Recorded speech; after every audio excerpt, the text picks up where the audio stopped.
네, 세 번째 예배인데요. 예배 때마다 분위기가 굉장히 다르네요. 이 11시 예배는 더 충만하고 뜨겁고 은혜가 넘칩니다. 또 이게 생명의 양식뿐만 아니라 샤인머스켓, 그 귀한 샤인머스켓 한 송이씩 떡, 영육간의 풍성한 교회라 생각합니다.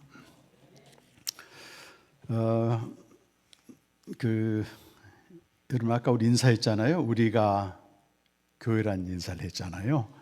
굉장히 성경적입니다. 교회는 고린도전서 1장 2절에 보게 되면 하나님의 교회 곧 그리스도 예수 안에서 거룩하여지고 성도로 부르심을 받은 자들, 그게 교회입니다. 그러니까 이런 건물이나 조직이나 제도가 아니고 신약 성경에서 말하는 교회는 헬라어로 에클레시아라는 말 쓰거든요. 에클레시아는 모임이란 뜻입니다. 그러니까 구원받은 성도들의 모임이 교회다. 이게 본질이고, 물론 모이기 위해서는 건물도 필요하고 또 조직이나 제도도 필요하지만 그거는 후순위고, 먼저는 여러분 각자가 교회고 또 모인 성도들이 또 교회라고 하는 것입니다. 근데 시대마다 교회는 이렇게 평탄하지는 않습니다. 이 세상 가운데 존재하고 또 죄악의 세력도 현존하고 또 우리가 무엇보다 부족하기 때문에 교회에 가면 시련도 있고 어려움도 있어요.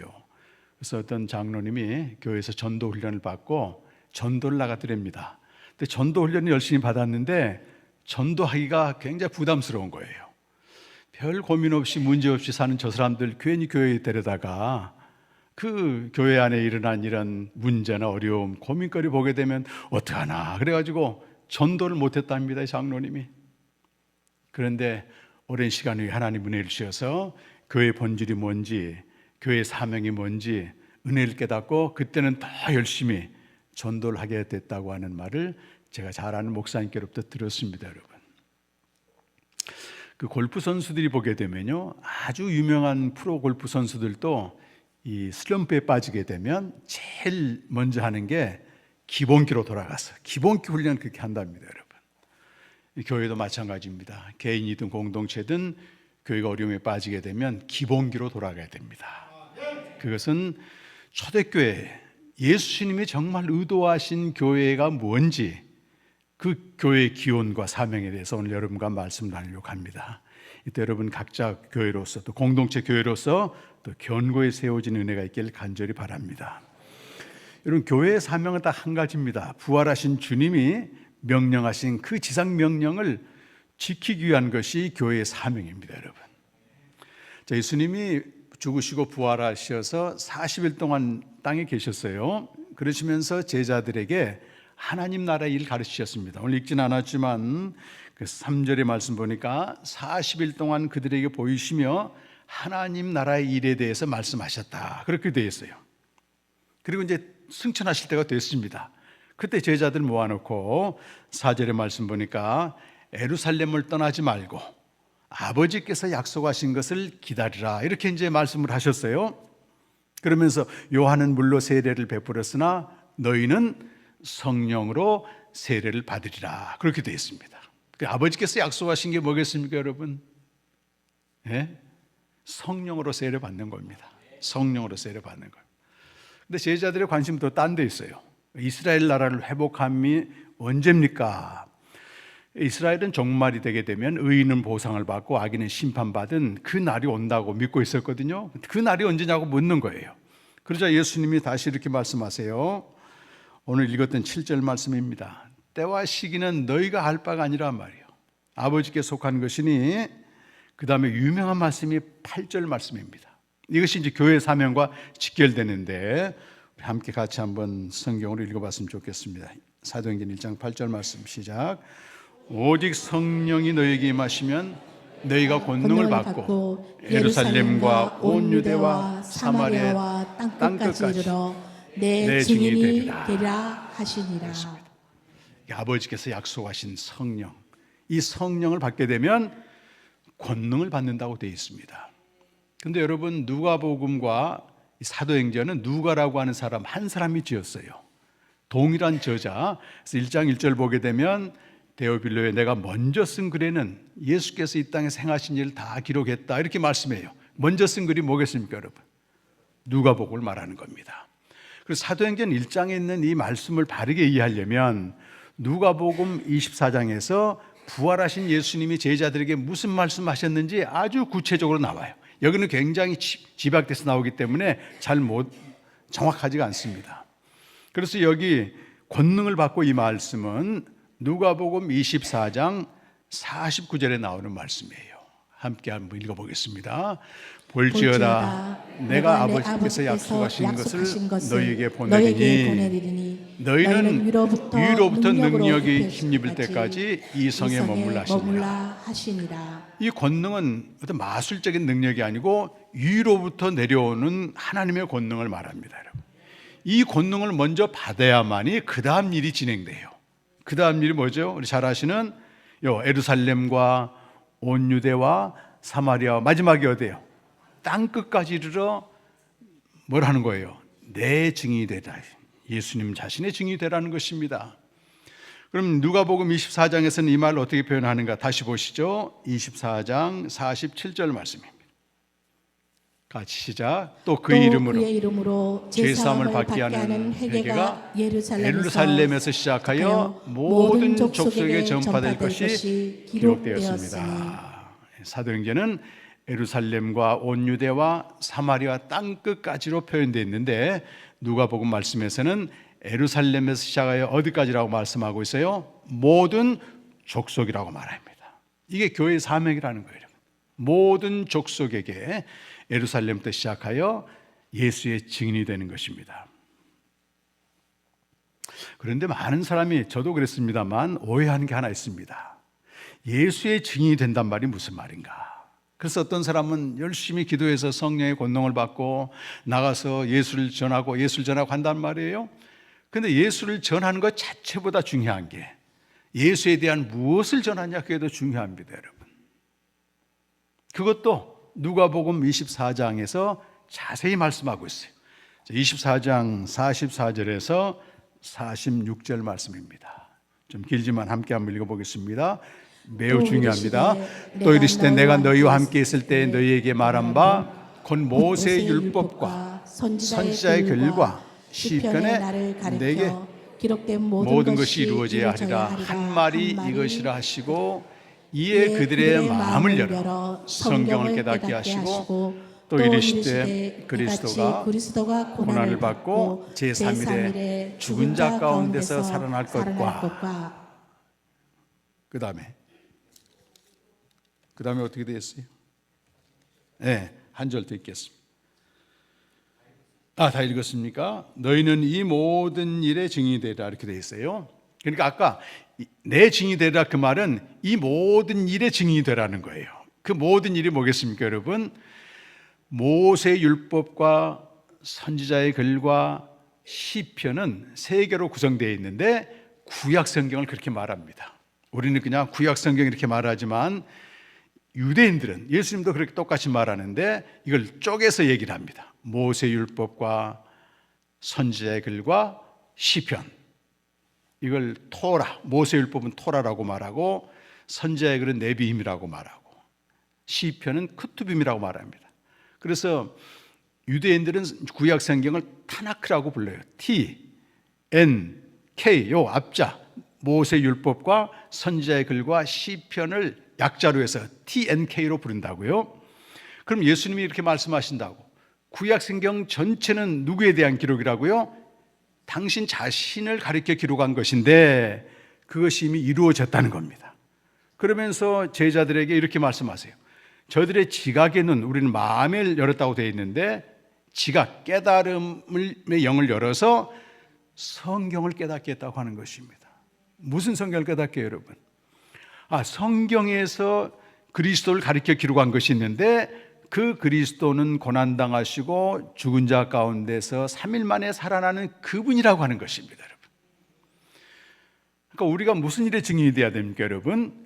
성경에서 증거한 대로, 성경대로 그리스도가 십자가에 죽으시고 장사되시고 부활하신 이것을 전하라고 모든 교회에게 명령하고 있는 것입니다. 아무렇게나 내가 만난 예수님 전하는 게 아니에요, 여러분. 간증하는 게 아닙니다, 여러분. 성경이 증거하는 그리스도, 곧 죽으시고 부활하셔서 우리에게 죄 사함과 생명을 주신 그 그리스도를 모든 족속에게 전하라고 하는 것이 교회의 사명인 것입니다. 이는 구약 성경은 이스라엘 백성에 대한 기록인데요. 구약 성경에서 이스라엘은 언약 백성의 공동체입니다.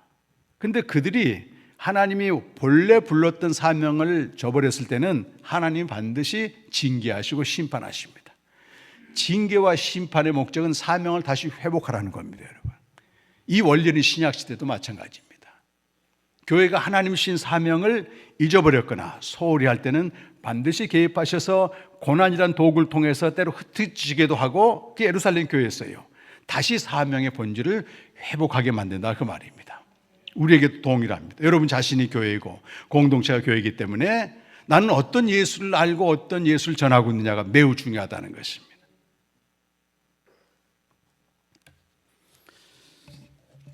그런데 여기 누가복음 24장 45절에서 부활하신 예수님이 제자들에게 그들의 지각을 열어 성경을 깨닫게 하시면서 그리스도는 고난당하고 죽임당하고 살아난 그리스도라고 하는 걸 그때 비로소 알려주셨습니다.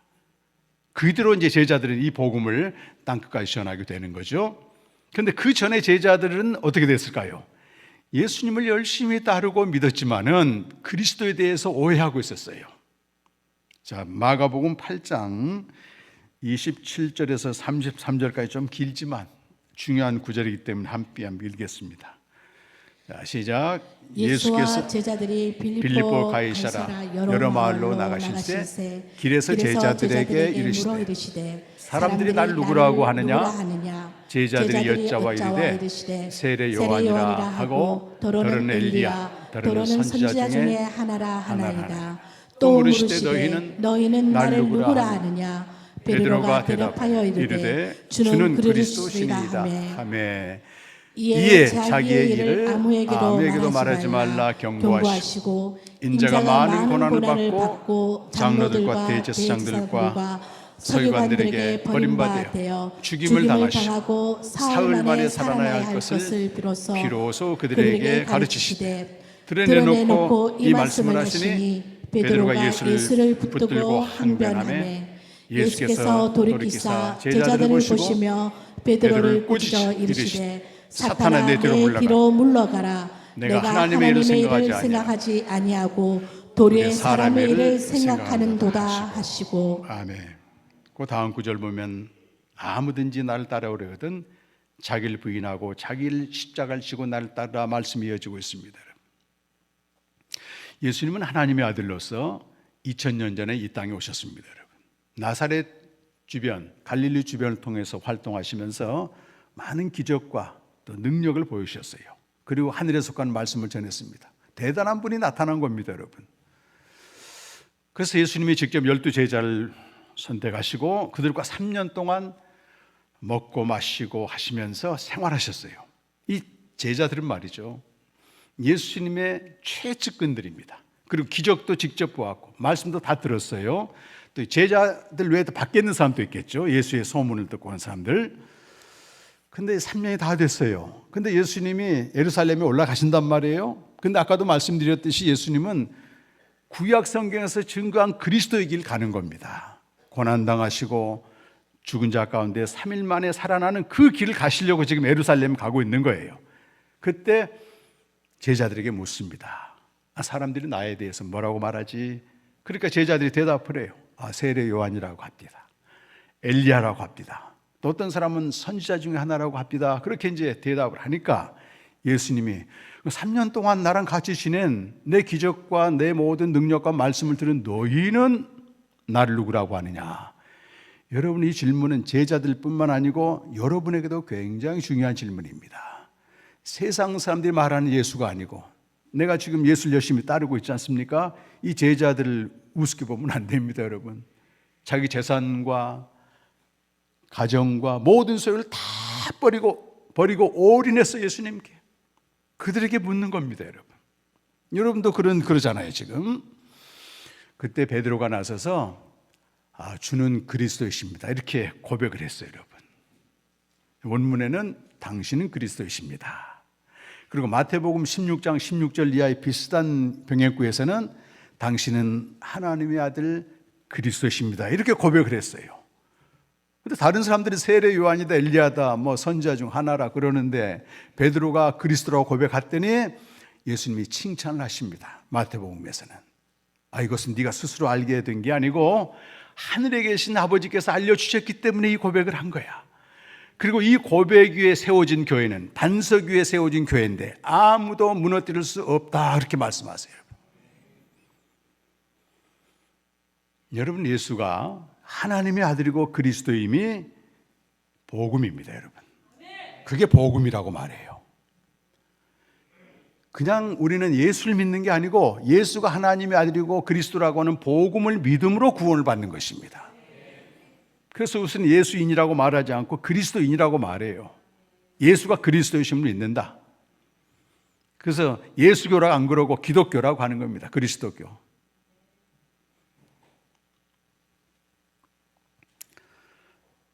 교회가 이 복음을 기초로 세워졌을 때 반석 위에 세워지기 때문에 개인이든 공동체든 큰 무엇도 무너뜨릴 수가 없습니다, 여러분.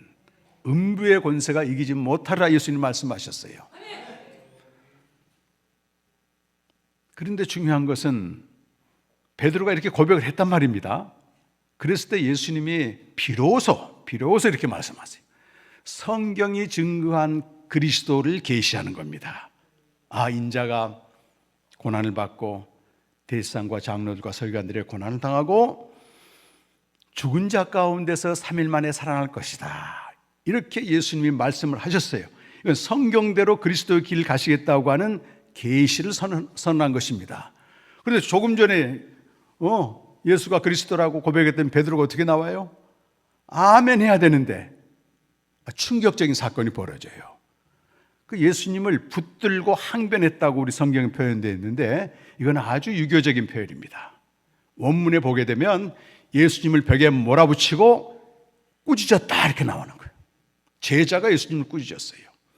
꾸짖었다고 하는 이 말은 보통 말이 아니고 헬라어로는 에피티마우라는 말을 쓰는데 귀신들 내쫓을 때만 쓰는 전용구예요. 근데 방금 그리스도라고 고백해놓고 베드로가 예수님을 누구 취급하고 있는 거예요? 귀신 취급하면서 몰아붙여버리는 겁니다. 그럴 수 없다는 거예요. 예수님도 물러서지 않습니다. 이 진리 앞에서는 양보하지 않습니다. 베드로에게 뭐라고 말해요? 베드로를 꾸짖어 똑같은 에피티마우를 쓰면서 사탄아, 내 뒤로 물러가라. 네가 하나님의 일은 생각지 않고 사람의 일을 생각하는도다. 여러분, 베드로는 그야말로 수제자였고 자기 소유와 재산을 다 버리고 따라갔지만 그 마음속에 뭐가 있어요?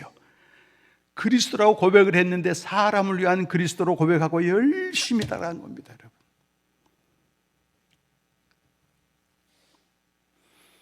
근데 이건 베드로에게서 나온 게 아니에요. 예수님이 오시기 100년 전에 바리새파 서기관들이 곳곳에 다니면서 그리스도에 대해서 가르친 겁니다. 그리스도가 오게 되면 다윗 왕과 같은 왕이 될 텐데 그가 오게 되면 고생 끝, 행복 시작, 이걸 알려준 거예요. 그가 오게 되면 로마 압제에서 해방되고 경제적으로 잘 살게 되고 사회 정의가 실현되어서 이제 우리 모든 고통과 문제가 해결되고 행복하게 이 땅을 살 수 있다고 하는 그 그리스도를 가르쳐 준 거라고 말이에요. 그러니까 이들은 그대로 믿었습니다. 저분을 보니까 한 사람 양식 가지고 5,000명을 먹이네. 저 사람을 왕 삼게 되면 먹을 걱정은 안 하겠다. 저 사람의 능력과 권세를 보니까 귀신들도 떨어져 나간 거 보니까 예루살렘 가게 되면 반드시 다윗처럼 왕이 돼가지고 그 잘 살고 번성했던 시대를 재현할 것이라고 하는 그대로 다른 겁니다, 여러분. 인간의 일을 가지고 그리스도를 추종한 겁니다, 여러분. 그런데 예수님이 가서 떡하니 죽으시겠다니까 이게 뭐예요? 절대 그래서는 안 된다면서 도리어 사탄 취급을 하는 거예요, 여러분. 이 제자들이 열심을 가지고 그랬다면 오늘날도 여러분 똑같습니다. 내 개인의 문제, 인간의 일, 세상의 일, 소원 성취, 문제 해결, 상황 호전, 이걸 가지고 말이죠, 얼마든지 예수님을 따르되 열심히 따를 수 있습니다, 여러분. 또 우리는 그렇게 신앙생활 시작합니다. 저도 그랬으니까요. 그런데 어느 날 내가 고백하는 그리스도가 대체 누군가를 한 번은 점검을 해야 돼요. 그것이 성경이 증거한 죽으시고 부활하신 그리스도가 아니고 이 땅의 문제 해결해 주는 어떤 신으로 내가 따르고 있다면 우리는 주님께 그런 책망을 받아 마땅하다는 겁니다. 사탄아 내 뒤로 물러가라. 왜 하나님의 일은 생각지 않고 사람의 일 생각하는도다. 하나님의 일이 뭐예요, 여러분? 요한복음 6장 29절에서는 하나님의 일은 하나님이 보내신 자를 믿는 것이다. 그 아들을 보고 믿는 자마다 영생을 얻는 것인데 그 일이 하나님의 일이라고 하는 겁니다. 여러분, 예수님이 십자가 죽으시기 전날 요한복음 17장에서 기도합니다.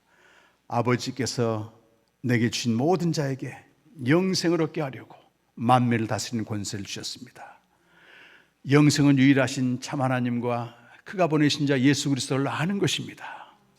아버지께서 내게 하라고 하신 그 일을 내가 이루어 이 세상에서 아버지의 이름을 영화롭게 했습니다.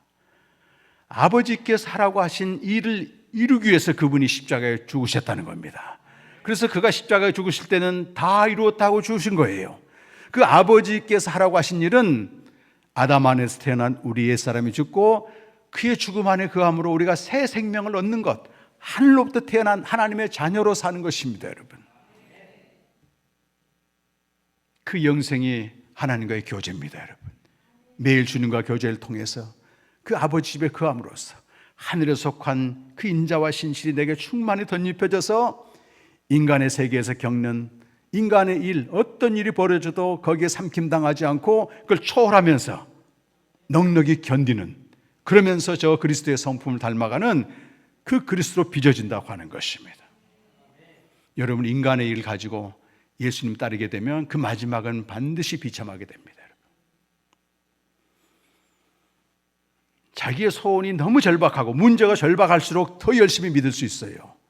그러나 인간의 일로 내가 믿고 있는지, 그 죽으시고 부활하신 그 그리스도가 내게 생명을 주신 분인지, 이건 어느 시점에서는 분별이 돼야 됩니다, 여러분. 한 번은 돌이켜야 됩니다, 여러분.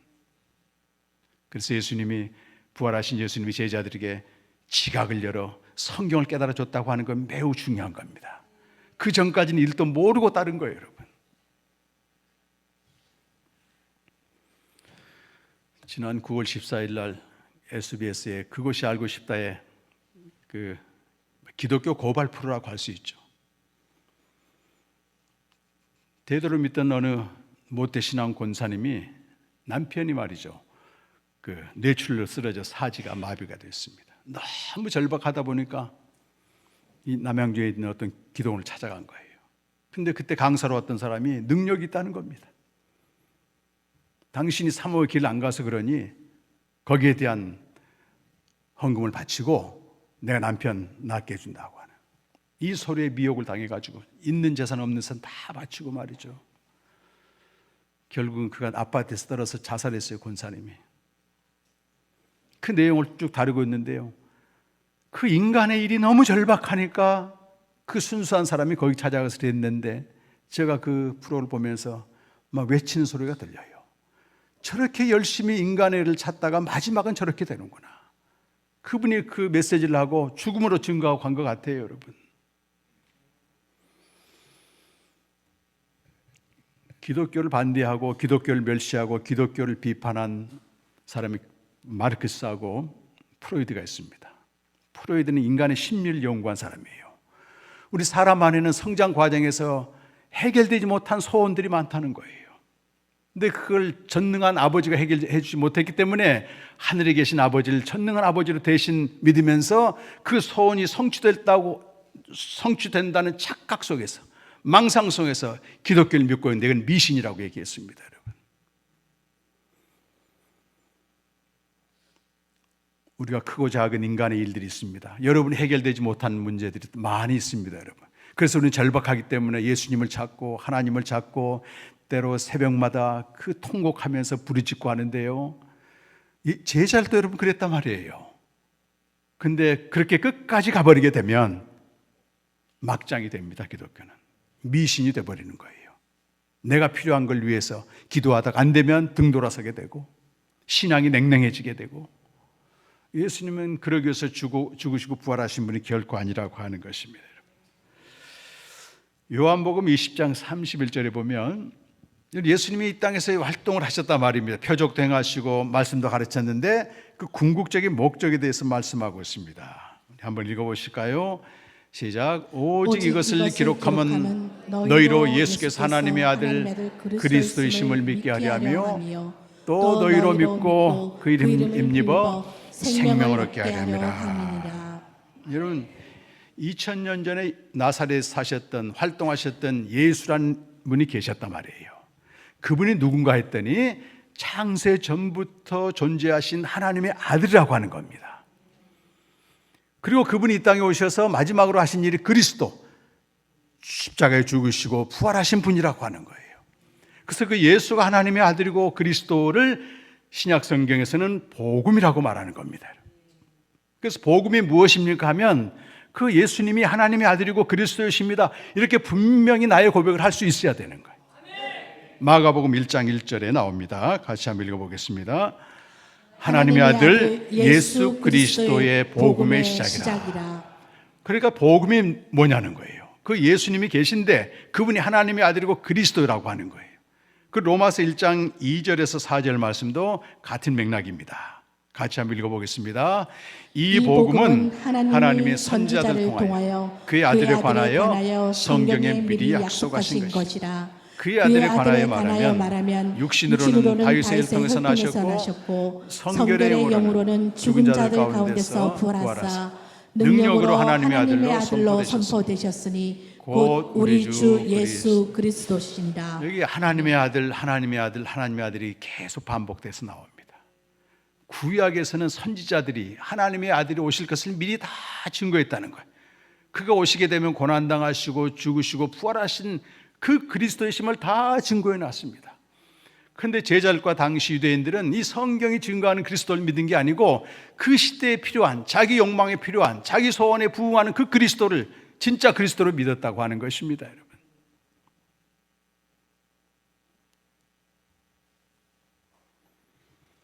그런데 베드로가 어떻게 됐어요? 아까 사탄 취급받은 베드로가 말이죠, 부활하신 예수님이 성경대로 그리스도가 이 길 갔다고 하는 걸 알려준 뒤로 깨달았습니다. 여러분, 그리고 오순절 성령 충만 받고 거기 모인 많은 유대인들에게 성경이 증거하는 그리스도를 선포하기 시작해요.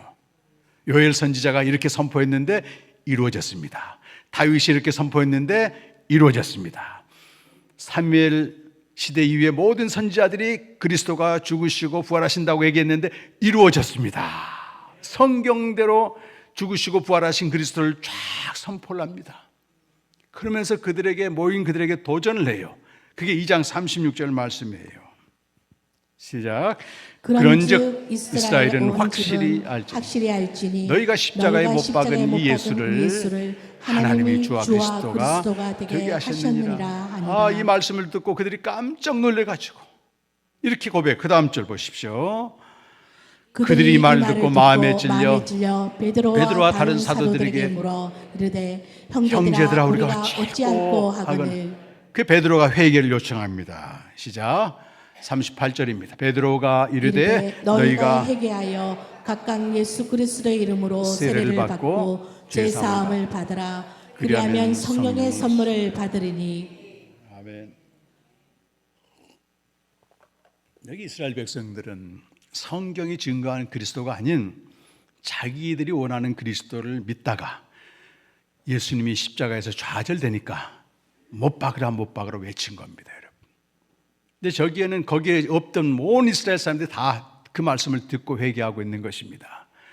그래서 우리가 예수님을 열심히 믿어요. 그분을 따릅니다. 모든 걸 희생하고 따릅니다. 근데 그 목적이, 그 동기가 인간의 일이고 세상의 일이고 나를 위한 것이라면 사실은 우리도 예수를 오해해서 십자가에 못 박은 죄인이라고 하는 것입니다. 그러나 예수님은 알고 계셨습니다. 그래서 십자가에서 그분 달리셨을 때 제일 먼저 드린 기도가 아버지여 저들 용서해 달라고 하는 거예요. 저들은 자기가 무슨 일을 하는지 모른다는 겁니다. 성경대로 나는 죽으시고 나는 죽고 부활하는데 할 텐데 저들은 자기가 원하는 그리스도가 아니기 때문에 지금 나를 못 받고 있어. 저들이 하는 일이 뭔지를 모르기 때문에 용서해 달라고 이미 용서의 기도를 드렸어요, 여러분. 그래서 어찌할꼬 가슴을 치니까 베드로가 선포하는 겁니다. 회개해야 된다고. 그리스도와 세례받아 연합하라. 성령을 선물로 받으면 생명을 얻는다고 선포하는 것입니다, 여러분. 우리가 믿는 과정에서 이 한 번의 회개는 꼭 있어야 됩니다, 여러분. 저도 목사가 됐지만 2008년 하나님의 심판이 오기 전까지는 인간의 일을 위해서 열심히 목회를 했어요. 사람들이 문제 있으면 고쳐주겠다고 내적 주의를 배워가지고 이들 좀 고쳐주고 싶고, 아픈 사람 있으면 병 낫게 해달라고 기도하고, 전부 인간의 일을 위해서 목회를 열심히 했습니다, 여러분. 근데 하나님이 2008년 4월 달에 공의의 심판을 하셨어요. 그리고 말씀 앞에 가봤더니 내가 예수를 십자가에 못 박은, 오해했던, 그리스도를 오해했던 나의 소원과 나의 목적과 내 인생을 얻기 위해서 그렇게 열심히 믿었던 그 일이 사실은 십자가에 예수를 못 박은 죄라고 하는 걸 깨닫았어요. 아, 예수님은 땅에서 나와서 땅에 살다가 사망에 이를 수밖에 없는 이 나 같은 자를 위해서 십자가에 죽으시고 부활하심으로 영원한 생명을 주셨다고 하는 것 깨닫게 되고 그들의 생명을 전하고 있습니다, 여러분. 언제가 될지 몰라요. 여기서 선포는 하지만 성령께서는 각 사람에게 말씀을 하십니다. 물으실 겁니다. 너는 날 누구라고 믿고 열심히 따르느냐고. 복음을 알아야 됩니다. 그래서 여러분, 작년에 아프리카 마다가스카르 제가 가서 현지에서 목회하는 현지 목사님들 부부 한 130명 놓고 4일간 이 복음을 전했습니다. 옛날 우리 그 일제강점기처럼요, 이 목사님들이 너무 열심히 특심해요. 하루 한 끼 정도밖에 못 먹는 그런 핍절한 상황에서도 예수께 목숨 건 목사님들이에요. 어떤 목사님은 시골에 사시는데 이 사모님은 먹을 게 없어 선인장 먹다가 이 배가 있고 불러 나와가지고 그 모습을 보는데 안타까워요. 근데 더 안타까운 게 뭔지 아세요, 여러분? 이분들이 열심히 예수를 전하는데 성경에 증거하는 그리스도를 전하는 게 아니고 예수 믿으면 잘 산다, 예수 믿으면 안전하다, 예수님은 우리의 수호자다, 이걸 열심히 전해요. 그래도 교회는 부흥됩니다, 여러분. 일단 교회로 와야 되잖아요, 여러분. 그 능력을 보고 오는 거예요. 제가 그분들에게 이 말씀을 전한 겁니다, 여러분.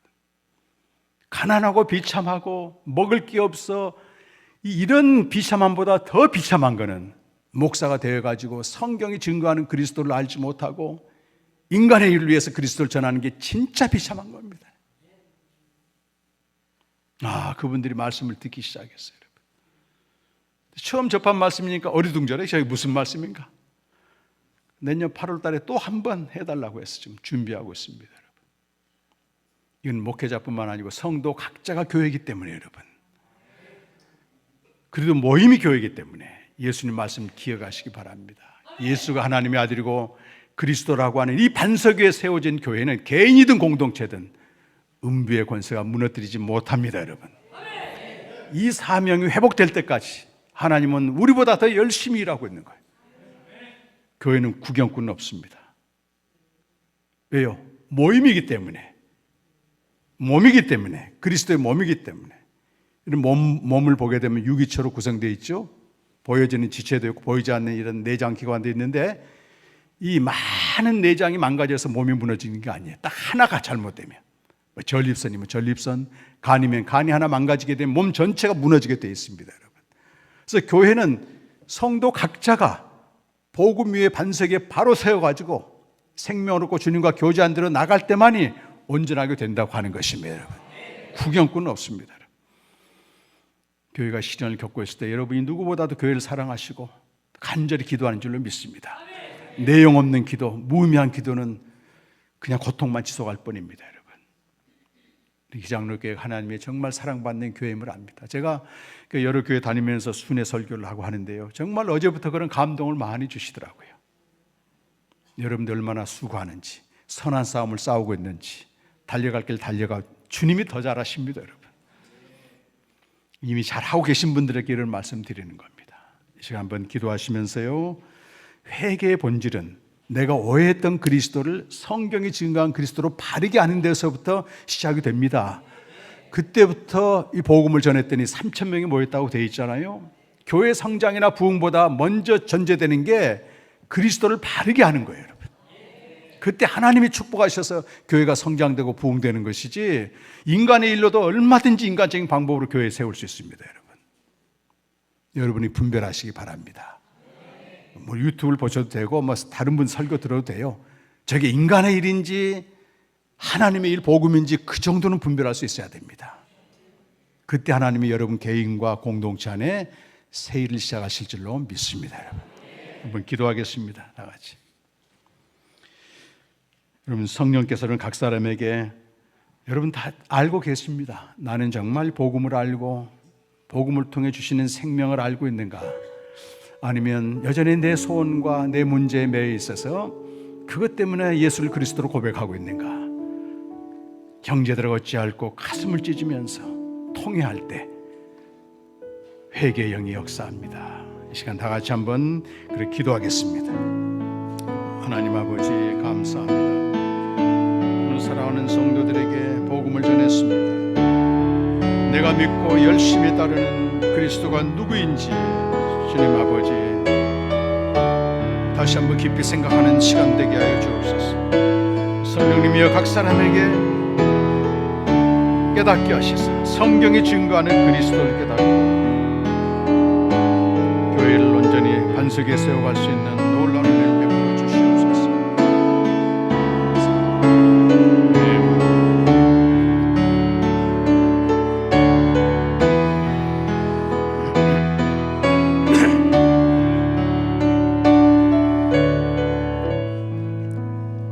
하나님 아버지, 저희들을 많은 교회 중에서 기장로 교회로 불러주시고 공동체로 세워가게 하심을 감사드립니다. 이 교회는 하나님의 진리의 기둥과 터이며 그리스도의 몸입니다.